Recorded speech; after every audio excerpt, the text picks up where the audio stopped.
Yeah, but you're over there, or you can sit over there, whichever you'd rather. But just stay away from me. Why? Because then I'll hear you in your Okay, mic. well, No, you go. No, you come back. Come back. Get yourself back. Sit yourself down. Right. What should we talk about? I feel like we're about to play Battleship or something.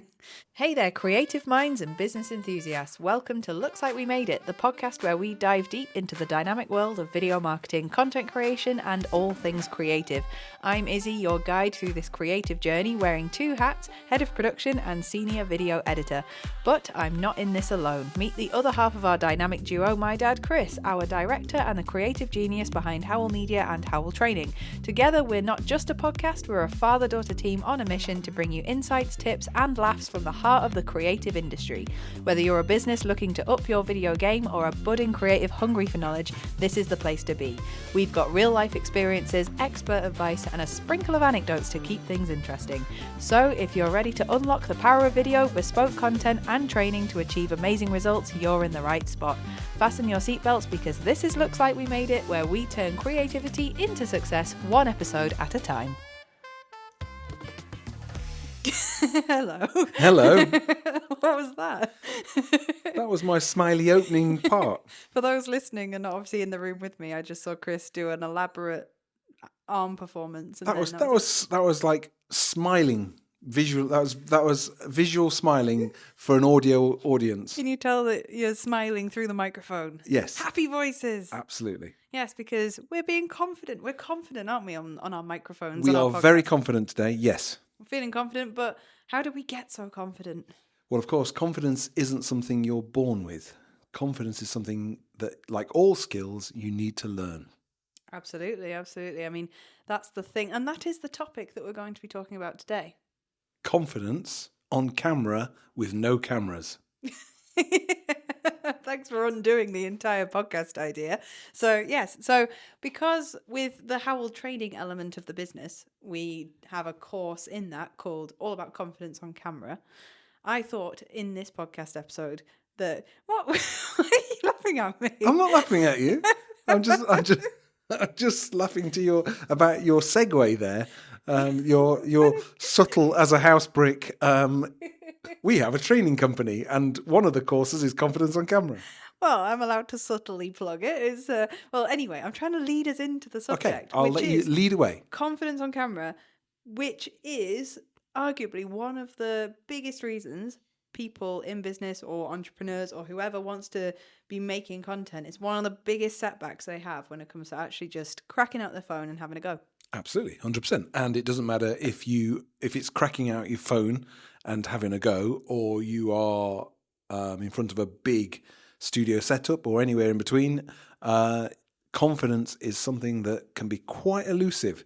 And we find, or we have found in the past, that people who are full of confidence, the most confident people you'll ever meet, stick a camera in front of their faces, or in this setting, stick a microphone under their nose, and suddenly all that confidence erodes. There's nothing like the red light of broadcast or recording going on to really, really sort of the wheat from the chaff when it comes to confidence. Yeah, absolutely. It can totally paralyze you. But I would say, so here's a question then for you. Okay.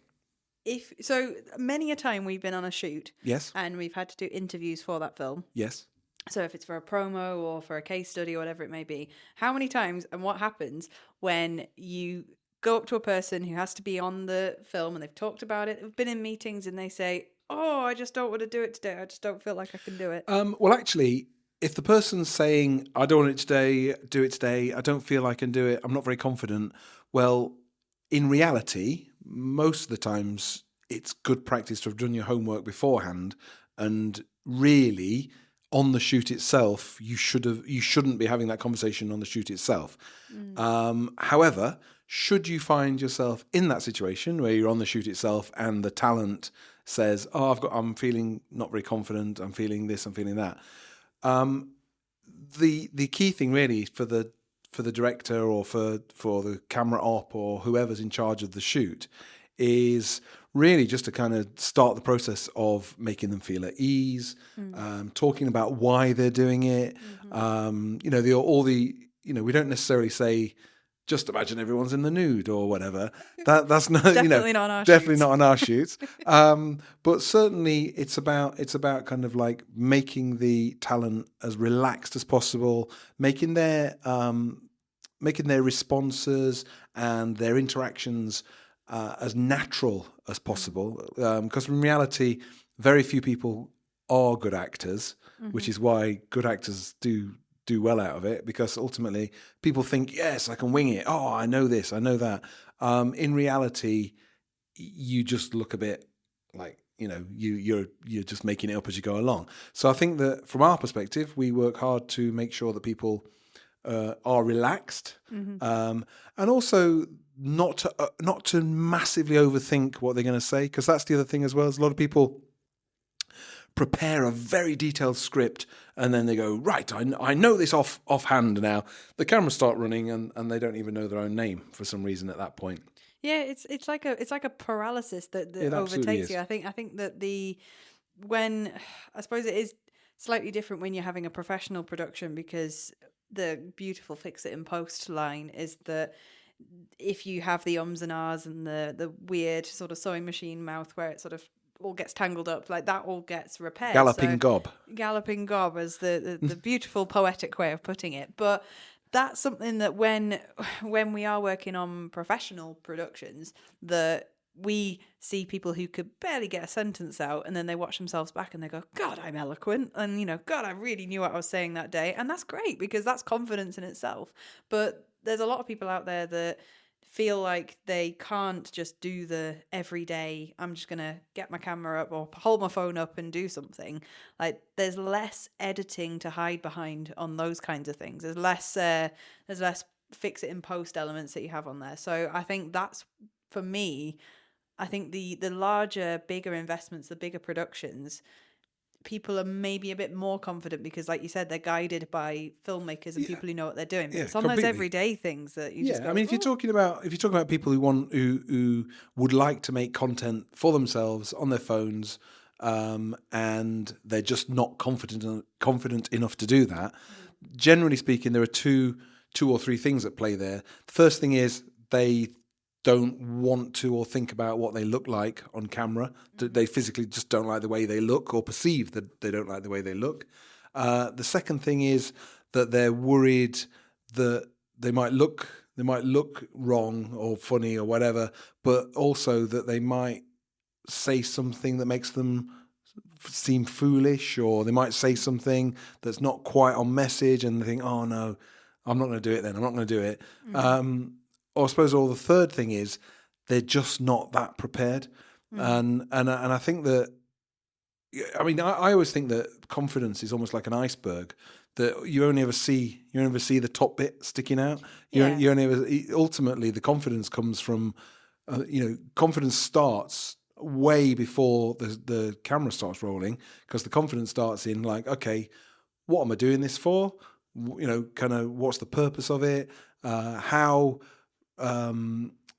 polished, well, not polished, that's the wrong word. How prepared, that's the word I'm looking for. How prepared am I? What is it I'm trying to achieve?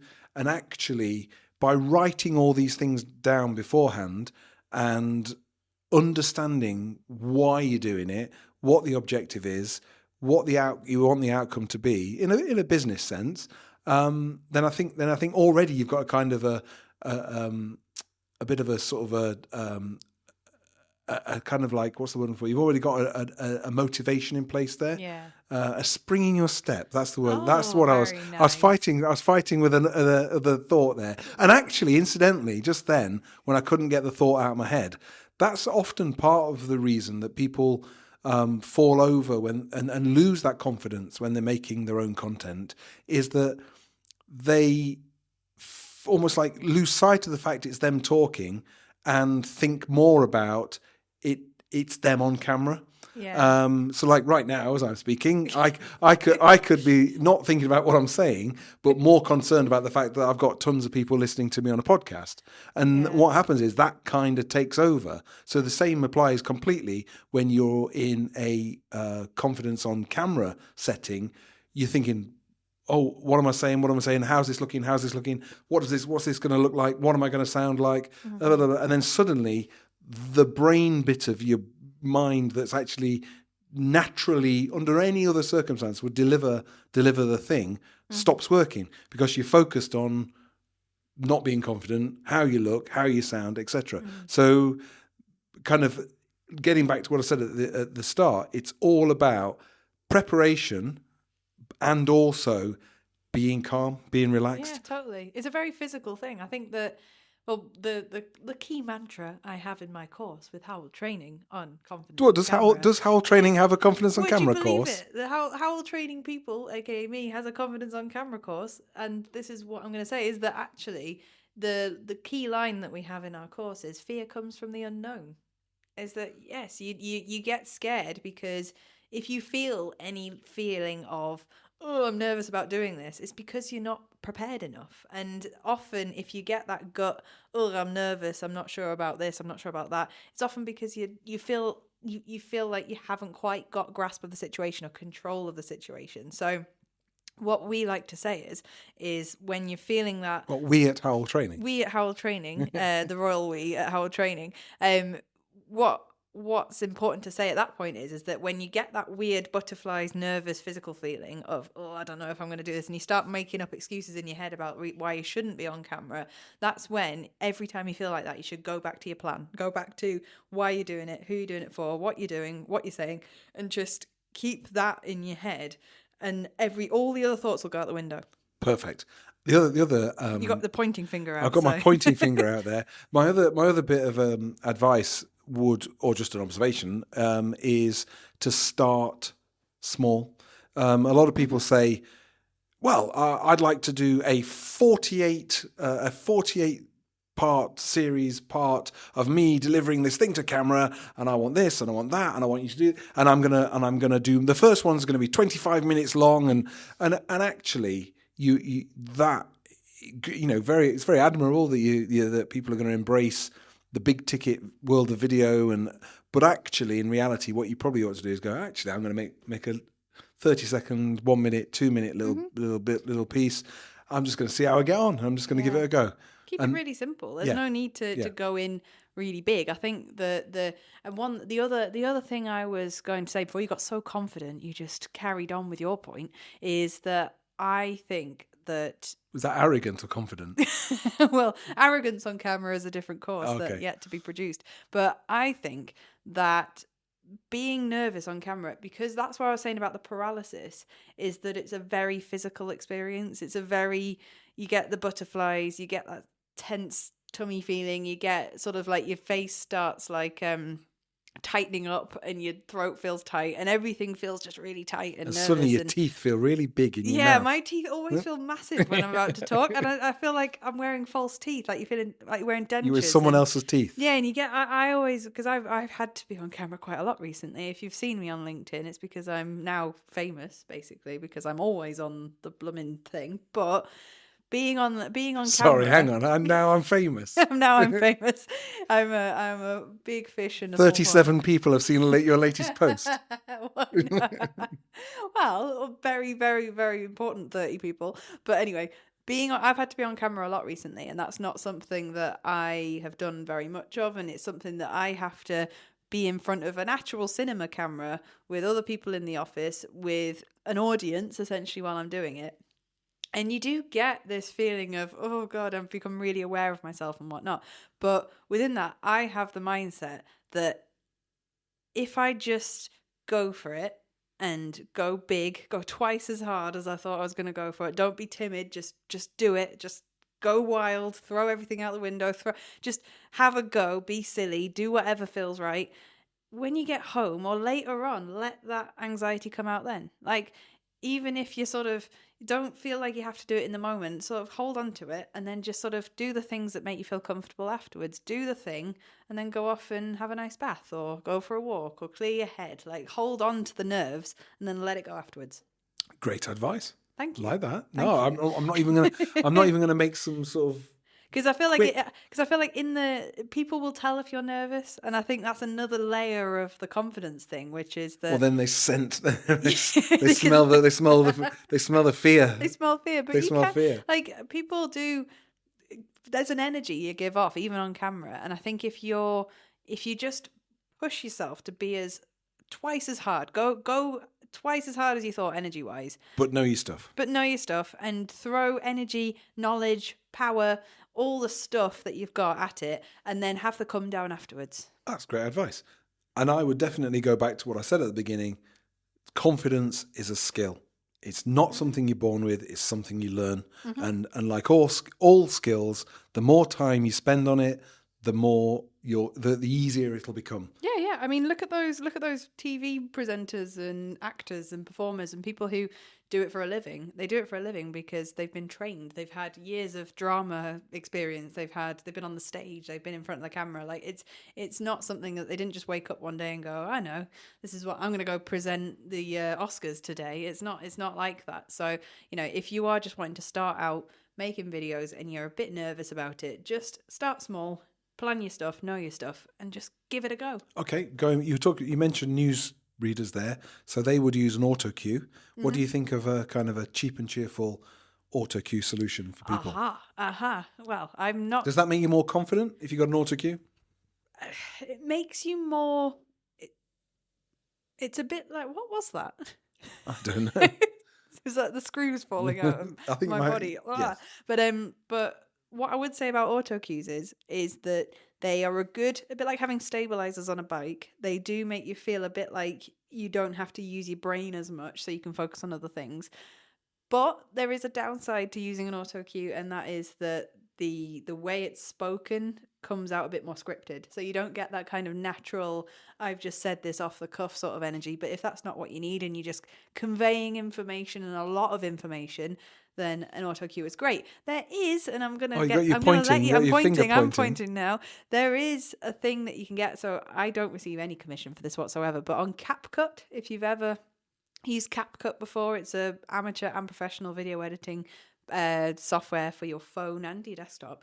There's a built-in auto cue in the smartphone app. But you can download it on app stores, different auto cues. So if you are recording on your phone, you can still use an auto cue. Oh, that's interesting. Because that was my other comment I was going to make about an auto cue, is if you feel compelled to be able to read what you want to say, either use a phone-based auto cue or an actual auto cue through a camera, because otherwise you get that weird thing where you can see the person's got action man eyes to one side, reading the whiteboard on the wall or whatever. But I've seen, and I'll wrap this podcast up eventually, but I've seen particularly quite high-end, political figures, quite big people in the world, famous people, having content where they are blatantly reading from a sheet of paper that's under the camera or above the camera or next to the camera. And obviously, if you're to the layman, to the untrained eye, you might not even notice it. But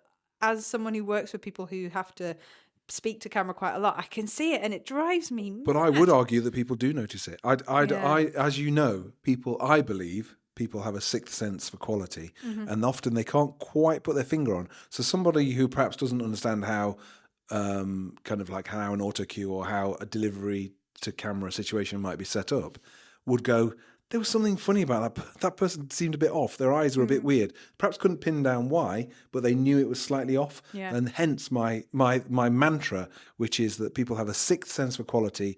They don't always know why, but there's something there. Yeah, no, I agree. And I think that you're feeling confident. I am feeling confident. I am. And I think that the bit, and I have said this in a video that I've made in the past, which is always look at your camera, don't look at yourself. If you're recording on a smartphone, it's not FaceTime. Don't look at yourself, look at the camera. That's a great tip. Because you can tell that you're not looking directly at the person who's watching, and actually it does make a huge difference. If you don't look at yourself as well, you don't have to deal with the sort of the nerves of having to look at yourself. Look at the camera on your phone, not at the screen. Makes a huge difference. That's a great tip. And then I guess we're wrapping up shortly. We're very slowly wrapping up. But what I would say is another tip that I would definitely say to consider is don't try and do it all on your own. You know, like you get people who say, yeah, I'm going to make some content. And granted, if you are on your own, you're on your own.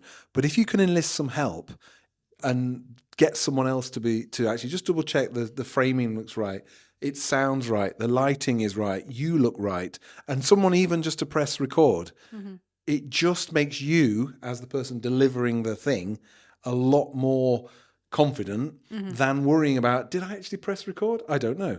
Is this working? I'm not sure. And to try and do it all on your own can be a bit tricky at times. So get some help. and well, generally, not.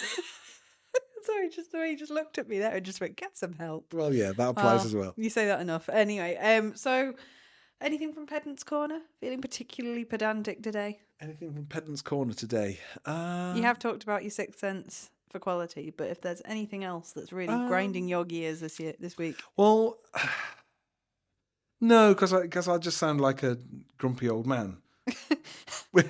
Which indeed I am. I was going to say you're exposed. But no, I don't have anything particularly pressing on Pendant's Corner. Pendants? Is this a jewellery designers section? Okay, so I have one more thing to plug before the end of this episode. Okay. For the people who are local to us in County Durham. In the County Durham area, we are actually doing a comedy duo.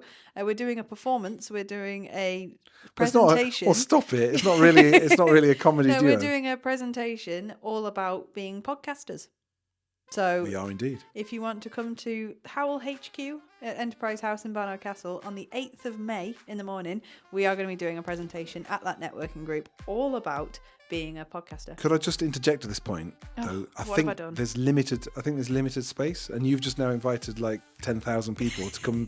It's like one of those. It could be like one of those times where, like, where some kid says they're having a party when their parents are away, and 40,000 people turn up and burn the street down. If I can pack out a local stadium to listen to us talk about podcasting for businesses, I will take it. Go for it. So, we'll be there. Yes. So if you are interested and you are in the local area, come to that. And we talked about even recording a little bit of Looks Like You Made It there as well. Oh, I don't know how that's going to go. We'll give it a go. I haven't figured that out yet. Anyway, thank you very much.